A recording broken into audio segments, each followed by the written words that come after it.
If you've ever wanted to learn the secret code of modern music, the one document that a rock band, a jazz trio, and a pop singer all use to speak the same language, well, you need to know about the lead sheet. It's the ultimate shortcut, really. You picture these huge classical scores with every single note for every instrument written out. Right, pages and pages of them. Exactly. The lead sheet just, it throws about 90% of that away. It gives you only the absolute essentials. Which are the melody, the harmony, and the lyrics. That's it. It's a musical roadmap. Any professional musician can look at a lead sheet for a song they've never heard, and, 30 seconds later, they're ready to play with the band. Okay, so let's unpack that roadmap. Where do we start? The most recognizable part, I guess? The melody line, for sure. That's the tune. It's the part that gets stuck in your head. The part the singer sings or the lead guitar plays. Yep. And you'll almost always find it written on a single staff in the treble clef. But what's really critical here isn't just the notes. It's the rhythm. The rhythm tells you how to play it. It gives the song its feel. It's groove. It's the groove. The melody line is kind of the anchor for the whole song. If you mess with that too much, the song just doesn't sound right anymore. Everyone else is following that melody. And music isn't just one long, continuous thing. It's broken into pieces, right? Lead sheets use song structures to organize everything. Oh, absolutely. You'll see these labels like verse, chorus, bridge, Right. often in a box right above the music. And those are so important for getting up to speed quickly. Everything.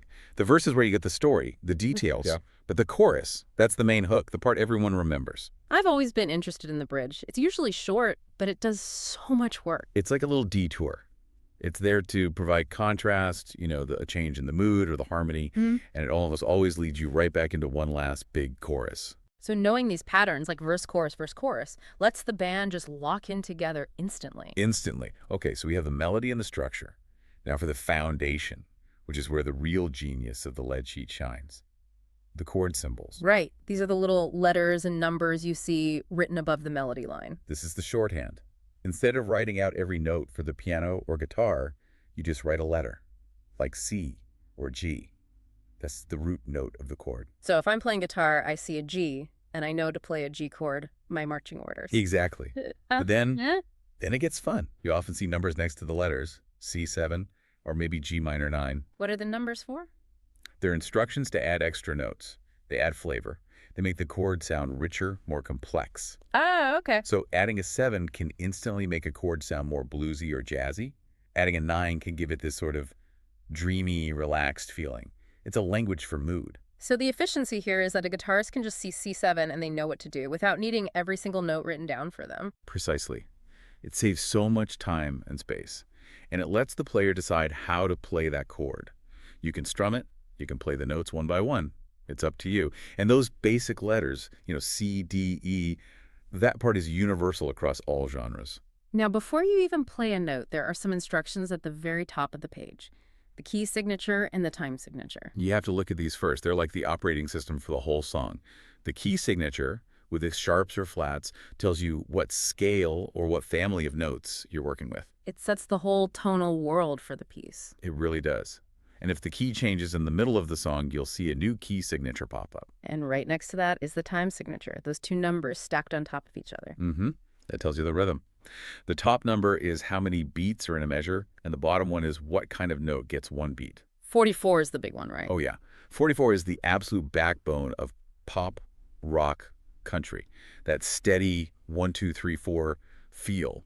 If you see 34, you're probably in waltz territory. Oh. And there's also the tempo marking, usually in the top left. That tells you how fast to play. And this is so vital for the mood. It might just say slow ballad, or it could be a specific number like 120 beats per minute. Sometimes it's an Italian word, like allegro for fast, or moderato for a medium speed. Getting the tempo right is everything. A fast blues song just feels wrong. It loses all its soul. And the last piece of this puzzle is the lyrics. They're printed right under the melody. For the singer, obviously. For the singer, yes. But for everyone else in the band, the lyrics are like landmarks. If you get lost, you can just look at the words and figure out exactly where you are in the song. Verse 1, verse 2. That's such a smart design, and I've seen how they stack lyrics for multiple verses under the same line of music to save space. Total economy. Speaking of which, lead sheets use all these special symbols for navigation. That's how a long song can still fit on one page. Okay, so what should you look for? You have to scan for these before you start. The most common are the repeat signs, those double bars with two dots. They mean play this part again. Yeah. And sometimes there are different endings for each repeat. Right. You'll see brackets labeled first ending and second ending. You play the first ending the first time through, then on the repeat, you skip it and jump to the second one. Then you get the really high-stakes jumps. Oh, yeah.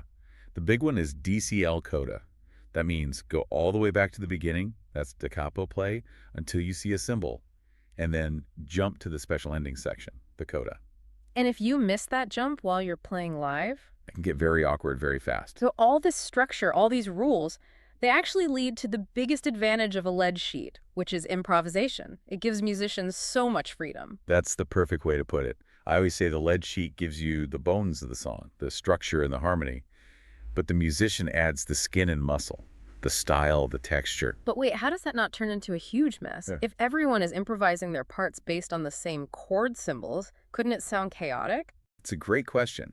The answer is shared rules. Everyone still has to follow the rhythm and the harmony. A pianist might choose to play a C minor 7 chord in a high, light way. While a guitarist strums it in a low, heavy way. Exactly. They're both playing a C minor 7, so the harmony works. They're just interpreting it differently. The lead sheet tells you what to play, but you control how you play it. That's why jazz musicians can play the same song 1,000 times, and it sounds different every time. That simplicity makes it a kind of universal language. You could use one lead sheet to arrange a song for all kinds of different instruments. Totally. You could give it to a wedding band. The flute player takes the melody, the bass player just plays the root notes of the chords, and the piano fills in the harmony. Everyone knows their job. And it's super easy to transpose or change the key. If it's too high for the singer, you just shift everything up or down. Yep. And the history behind them is just as practical. They were originally collected in these huge unofficial books called fake books. The name really says it all. It does. They were called that because they let musicians fake their way through hundreds of songs they hadn't actually memorized. So a pianist at a party could get a request for a song they barely knew, flip open the fake book, and boom, they're playing it. Instantly. And today, there are legal, published versions for every genre you can imagine.